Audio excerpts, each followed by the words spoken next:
Imagina que alguien te dice que hace 2500 años, en medio de montañas duras y tierras secas, sin grúas, sin motores y sin tecnología moderna, un imperio fue capaz de construir ciudades tan complejas que todavía hoy no entendemos del todo cómo lo hicieron. No una ciudad, varias, con plataformas gigantescas talladas en la roca, columnas de más de 20 metros perfectamente alineadas, sistemas de agua ocultos bajo tierra y miles de trabajadores coordinados como si fueran una sola mente. Y ahora viene lo más inquietante. No las construyeron en siglos caóticos. Las construyeron siguiendo planes precisos que atravesaron generaciones enteras. Personas que empezaban una obra sabiendo que nunca verían el resultado final, pero aún así trabajaban con una exactitud que hoy solo logramos con tecnología avanzada. La pregunta no es cómo levantaron esas ciudades. La pregunta real es, ¿qué tipo de sistema humano hace posible algo así? Bienvenido a Observatorio Histórico. Yo soy Mateus y he creado este canal para reconstruir el pasado con el máximo nivel de detalle posible. Si te interesa ver la historia como nunca te la han contado, suscríbete ahora, porque lo que estás a punto de descubrir no es solo arquitectura. Es la lógica detrás de uno de los sistemas más avanzados del mundo antiguo. Porque cuando hablamos del Imperio Persa, la mayoría imagina ejércitos, conquistas, reyes poderosos. Pero eso es solo la superficie. Lo que realmente sostiene ese imperio, lo que permite que se extienda desde el Mediterráneo hasta el río Indo sin desmoronarse, no es la guerra. Es la capacidad de organizar espacio, personas, recursos y tiempo a una escala que ninguna otra civilización había conseguido hasta ese momento. Y todo eso empieza con una decisión que parece simple, pero que cambia la historia. Construir, pero no construir por necesidad. Construir para demostrar. Aquí entra en escena Ciro el Grande, el hombre que no solo inicia un imperio, sino una forma completamente distinta de entender cómo debe verse el poder. Cuando decide levantar Pasargada, su capital, no elige el lugar más fácil. No busca comodidad, ni rapidez, ni eficiencia en términos simples. Elige un entorno exigente, elevado, donde cada piedra transportada implica esfuerzo real. Y eso no es un error estratégico. Es un mensaje. Desde el primer momento, las ciudades persas no están diseñadas solo para funcionar.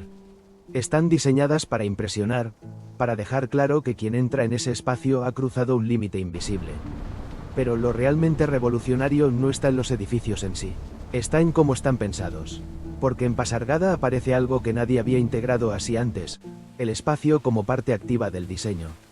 Jardines organizados con precisión geométrica, canales de agua que no solo sirven para irrigar sino para estructurar el entorno, zonas abiertas que no son vacío, sino parte fundamental de la arquitectura.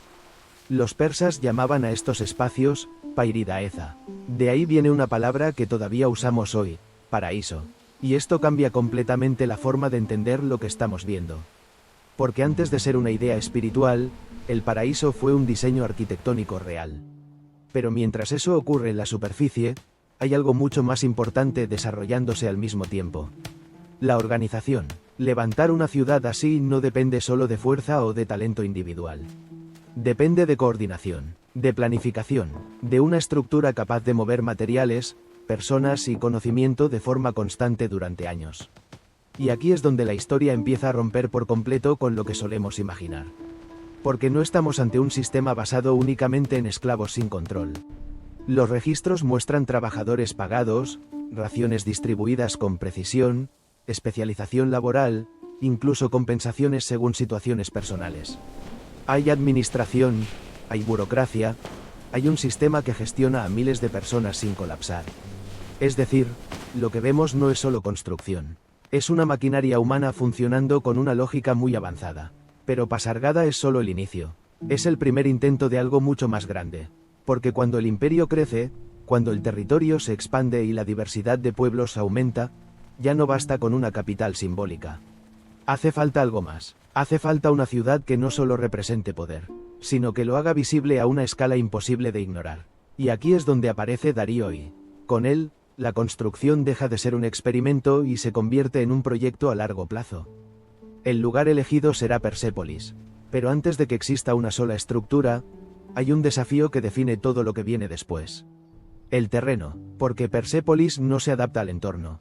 Lo transforma, se talla la montaña, se nivelan superficies, se construye una plataforma gigantesca capaz de soportar palacios enteros. Una base artificial que ya por sí sola es una obra de ingeniería colosal. Y esto es clave entenderlo. Antes de ver columnas, relieves o escalinatas, ya existe un trabajo previo que requiere años de planificación, transporte de materiales y coordinación constante. Nada de esto ocurre por improvisación. Todo sigue una lógica que se extiende en el tiempo. Y aquí aparece un elemento que cambia completamente la forma de ver estas ciudades. No se construyen para una generación.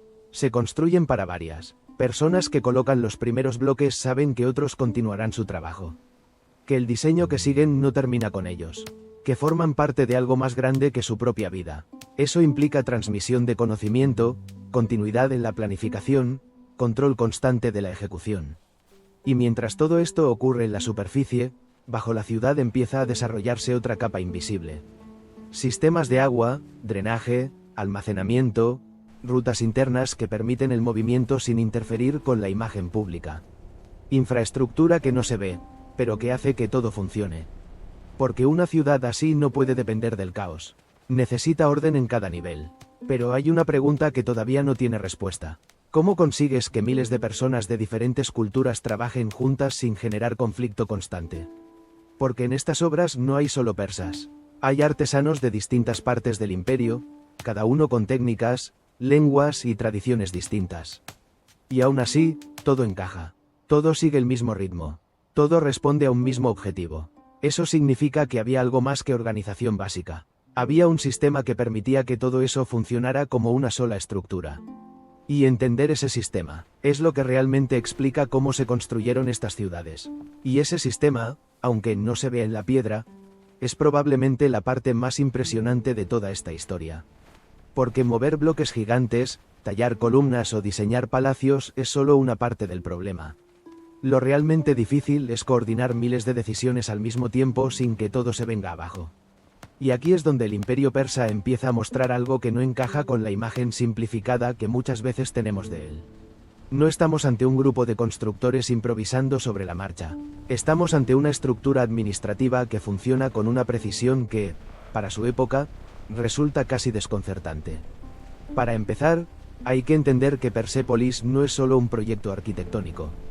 Es un proyecto imperial. Eso significa que detrás de cada bloque de piedra hay rutas comerciales, sistemas de transporte, decisiones políticas y una red de comunicación que conecta territorios separados por miles de kilómetros. La piedra no aparece allí por casualidad. Se extrae en canteras específicas, se transporta a través de caminos preparados, se mueve con equipos organizados y llega exactamente cuando debe llegar. Y eso implica algo clave: planificación a gran escala. Pero mientras eso ocurre, hay otro nivel de complejidad que es aún más difícil de gestionar. Las personas. Porque en estas obras no trabajan solo persas. Trabajan pueblos de todo el imperio. Artesanos de Anatolia, especialistas de Mesopotamia, trabajadores del propio Irán, cada uno con su idioma, su técnica y su forma de entender el trabajo. Y aún así, todo funciona. No hay caos visible en la ejecución. No hay señales de improvisación constante. Lo que hay es coordinación. Y esa coordinación tiene un elemento central que casi nunca se menciona con suficiente importancia: el lenguaje administrativo. El imperio utiliza el arameo como lengua común de gestión. No importa de dónde venga un trabajador, no importa qué lengua hable en su vida diaria, las órdenes, los registros, los pagos, todo pasa por un mismo sistema lingüístico. Esto no es un detalle menor. Es lo que permite que miles de personas trabajen dentro de una misma lógica sin necesidad de compartir cultura o idioma. Es, en cierto modo, el equivalente antiguo de un sistema operativo común. Pero incluso con eso, hay algo más que sigue siendo difícil de explicar. ¿Cómo se organiza el trabajo en el día a día? Y aquí es donde entran en juego uno de los hallazgos más reveladores de toda esta historia: las tablillas administrativas de Persépolis. Miles de registros en arcilla que detallan pagos, raciones, movimientos de trabajadores, distribución de recursos. Y lo que muestran cambia completamente la imagen tradicional. Los trabajadores reciben pagos en grano, vino, aceite, plata. Hay diferencias salariales según la especialización. Hay registros de mujeres trabajando y recibiendo raciones específicas, incluso durante el embarazo.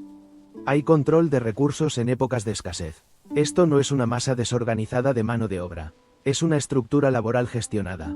Es decir, estamos viendo algo que se parece más a una administración compleja que a una simple obra monumental. Pero mientras todo esto ocurre a nivel humano, la construcción sigue avanzando.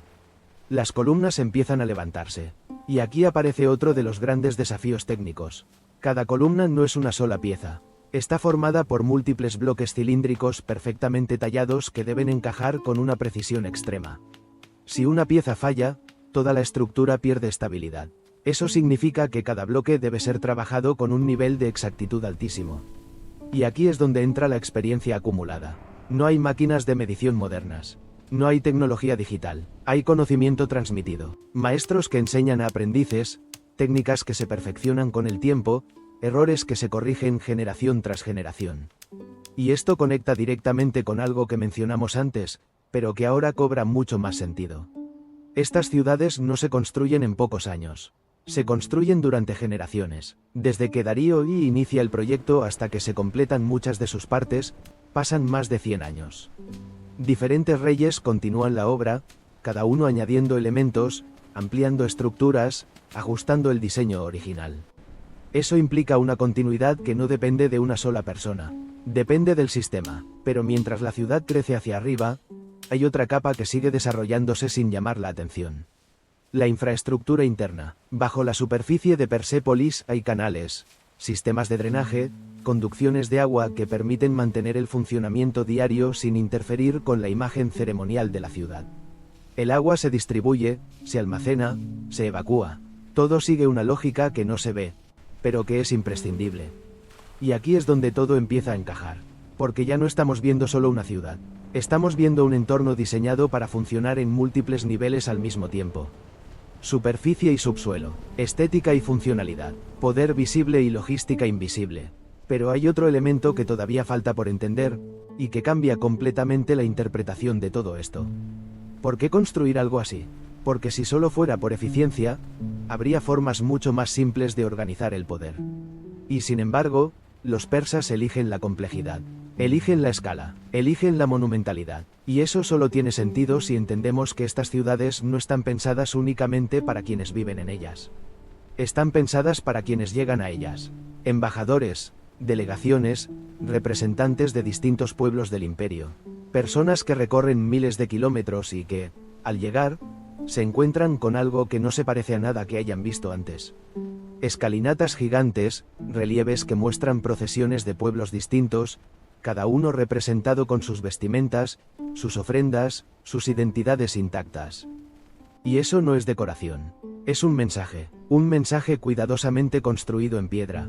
Pero aquí es donde todo da un paso más allá. Porque esas imágenes no solo representan al imperio. Representan cómo funciona. Los mismos pueblos que aparecen en los relieves son los que participan en la construcción. Las mismas culturas que traen tributos son las que aportan conocimiento técnico. Es decir, la ciudad no solo muestra el imperio. La ciudad es el imperio. Y eso cambia completamente la forma de entender lo que estamos viendo. Porque ya no se trata solo de arquitectura. Se trata de cómo un sistema es capaz de integrar diversidad, coordinarla y convertirla en algo tangible. Pero todavía queda una pieza clave. Algo que conecta todas estas ciudades entre sí. Porque Persépolis no está sola. Y entender eso, es lo que termina de revelar cómo funcionaba realmente este mundo. Pero si te quedas solo con Persépolis, te falta una parte esencial del puzzle. Porque el imperio persa no se sostenía sobre una sola ciudad, se sostenía sobre una red. Y esa red no era simbólica, era funcional, física, constantemente activa. Mientras Persépolis mostraba el poder, había otros lugares donde ese poder se ejecutaba, se organizaba y se mantenía en movimiento día tras día. Aquí entra en escena Susa. Y el contraste es clave. Si Persépolis es la imagen que el imperio quiere proyectar, Susa es el lugar donde todo se hace real. Donde llegan los informes, donde se gestionan los recursos, donde se toman decisiones que afectan a millones de personas que nunca verán los palacios monumentales. Pero lo interesante es que Susa no es menos impresionante. Simplemente lo es de otra manera. Allí, los palacios están decorados con ladrillos esmaltados de colores intensos, azules profundos, amarillos brillantes, figuras que representan animales, soldados, símbolos de autoridad. No es piedra masiva como en Persépolis, es precisión en el detalle, control del material, dominio técnico en otra dimensión. Y mientras los visitantes en Persépolis observan escalinatas y columnas, en Susa circula información. Mensajeros que llegan desde distintas partes del imperio, documentos que se registran, órdenes que salen hacia otros territorios. Y aquí es donde todo empieza a conectarse, porque ninguna de estas ciudades funciona de forma aislada. Entre ellas existe algo que hace posible que todo el sistema se mantenga unido. Las rutas. Miles de kilómetros de caminos organizados, mantenidos, protegidos. El más importante de todos, el llamado Camino Real, conecta Susa con Sardes, atravesando el imperio de extremo a extremo. Y esto no es solo una carretera, es una infraestructura diseñada para que la información viaje más rápido que cualquier problema. Postas cada cierta distancia, caballos preparados, relevos constantes. Un mensaje puede recorrer más de 2.500 kilómetros en cuestión de días. En el mundo antiguo, eso cambia completamente las reglas, porque significa que el poder ya no depende solo de la presencia física del rey. Depende de su capacidad para comunicarse. Y eso transforma todo. Mientras en otras civilizaciones las decisiones tardan semanas o meses en llegar, aquí el control se mantiene constante. El imperio no está desconectado de sus extremos. Está enlazado, pero mientras este sistema funciona en la superficie, hay otro nivel que empieza a hacerse evidente cuando observas con más atención. La vida cotidiana, porque estas ciudades no son solo espacios políticos o ceremoniales. Son lugares donde viven miles de personas.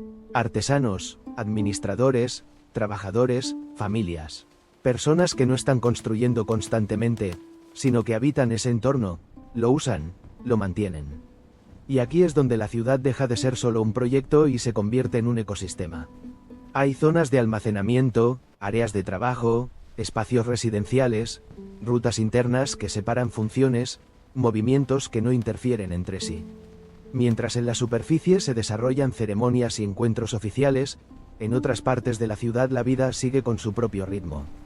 Alguien está transportando agua, alguien está registrando mercancías, alguien está preparando materiales. Todo ocurre al mismo tiempo, y nada parece detener el funcionamiento general.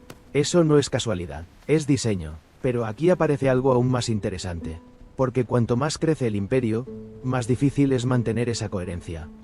Más personas, más territorios, más culturas, más posibilidades de conflicto. Y sin embargo, durante generaciones, el sistema sigue funcionando. Eso significa que hay mecanismos que no dependen solo de la autoridad directa. Hay reglas, estructuras, formas de organización que permiten que todo continúe incluso cuando cambian los gobernantes. Aquí es donde entra en juego una figura clave, el sátrapa. Gobernadores de provincias que tienen poder local, pero que no son completamente independientes. Administran recursos, gestionan territorios, pero están supervisados. Y esa supervisión no es ocasional, es constante. Inspectores que recorren el imperio, revisan cuentas, verifican que las órdenes se cumplan, detectan desviaciones. Una capa de control sobre otra capa de control. Eso permite que el sistema no dependa de la perfección de cada individuo. Depende de la estructura, y mientras todo esto ocurre, las ciudades siguen creciendo. Cada nuevo rey añade algo. Una sala más grande, una entrada más monumental, un nuevo relieve, pero no se destruye lo anterior. Se integra, eso implica una continuidad arquitectónica que atraviesa décadas. Y eso solo es posible si hay un plan que se mantiene. Pero hay un momento en el que todo este sistema alcanza su punto más interesante. Cuando deja de ser solo una herramienta de poder, y se convierte en una experiencia. Imagina llegar a Persépolis después de un viaje de semanas. Subir por sus escalinatas, ver representados en piedra a pueblos de todo el imperio, entrar en espacios diseñados para que te sientas pequeño frente a lo que tienes delante. Eso no es casual, es una forma de comunicación, sin palabras, pero mientras todo esto funciona, mientras las ciudades crecen y el sistema se mantiene, hay algo que empieza a cambiar lentamente. No en la arquitectura, no en la infraestructura, sino en el equilibrio interno. Porque mantener algo tan grande durante tanto tiempo tiene un coste. Y ese coste no siempre es visible al principio. Las tensiones aumentan. Las decisiones se vuelven más complejas. La distancia entre el centro y los extremos empieza a pesar. Y aunque el sistema sigue funcionando, ya no es exactamente el mismo que al principio. Pero eso, es algo que solo se entiende cuando todo empieza a romperse. Y entonces ocurre lo inevitable. No de golpe, no como una caída espectacular que lo arrasa todo en un instante, sino como algo mucho más difícil de detectar. El sistema empieza a perder precisión. Las rutas siguen ahí, las ciudades siguen en pie, los palacios siguen impresionando, pero por dentro, lo que antes funcionaba con una coordinación casi perfecta empieza a mostrar pequeñas grietas. Los sátrapas acumulan más poder del que deberían. Algunas decisiones tardan más en ejecutarse. La distancia entre el centro y los territorios más lejanos ya no se siente igual. Y aunque nada parece colapsar, el equilibrio ya no es el mismo. Y eso, en un imperio construido sobre organización, lo cambia todo. Porque estas ciudades no dependen solo de la piedra, dependen de que el sistema siga funcionando. Y cuando ese sistema empieza a perder fuerza, incluso la estructura más impresionante del mundo antiguo queda expuesta. Aquí es donde entra en escena Alejandro Magno. Cuando llega al corazón del imperio persa, no se encuentra con una civilización primitiva ni con ciudades improvisadas. Se encuentra con algo que, incluso para él, es difícil de ignorar. Palacios que superan cualquier expectativa. Infraestructuras que conectan territorios inmensos. Un modelo administrativo que, en muchos aspectos, funciona mejor que cualquier otro de su tiempo. Y esto es importante entenderlo. Porque Alejandro Magno no destruye todo porque no lo entienda. Destruye parte, pero también adopta mucho. Mantiene estructuras administrativas, utiliza rutas existentes, se apoya en sistemas que los persas habían perfeccionado durante generaciones. Es decir, incluso en la caída, lo que los persas construyeron sigue funcionando. Pero hay un momento que marca el final simbólico de todo esto. El incendio de Persépolis. Las llamas consumen madera, tejidos, decoraciones que nunca sabremos exactamente cómo eran. Durante días, el fuego arrasa con una parte de ese mundo construido a lo largo de más de un siglo. Y sin embargo, la piedra permanece, las columnas, las escalinatas, los relieves, todo lo que estaba pensado para durar, dura, y aquí es donde esta historia cambia completamente de sentido. Porque al final, no se trata solo de cómo construyeron esas ciudades. Se trata de por qué siguen importando hoy. Porque cuando miras lo que hicieron, empiezas a reconocer ideas que no parecen antiguas. Infraestructuras que conectan territorios lejanos. Administración organizada en múltiples niveles. Gestión de recursos a gran escala. Integración de culturas distintas dentro de un mismo sistema. Nada de eso suena lejano. Suena actual. Y eso es lo más inquietante. Porque significa que hace más de 2500 años, ya existía una forma de organizar el mundo que se parece mucho más a la nuestra de lo que solemos admitir. No eran solo constructores de piedra, eran constructores de sistemas, y esos sistemas, aunque el imperio desapareciera, no se perdieron del todo. Se transformaron, pasaron a otras civilizaciones, se adaptaron, y de alguna manera, siguen aquí. Ahora la pregunta ya no es cómo lo hicieron. La pregunta es otra, ¿por qué casi nadie te lo contó así? ¿Por qué cuando pensamos en el mundo antiguo, recordamos unas civilizaciones y olvidamos otras que construyeron cosas igual o más avanzadas? Y sobre todo, si un sistema así fue posible hace 2500 años, ¿qué dice eso sobre lo que creemos que es moderno?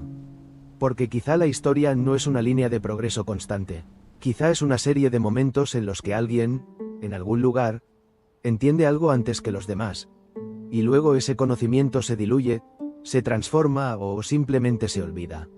Y el imperio persa es uno de esos momentos, un punto en el que la organización, la arquitectura, la política y la logística se alinearon para crear algo que el tiempo no ha podido borrar del todo. Ahora te toca a ti. Si pudieras estar en uno de esos lugares en su momento de máximo esplendor, ¿cuál elegirías? ¿Ver Persépolis llena de delegaciones de todo el imperio? ¿O recorrer Susa mientras el sistema funciona en silencio?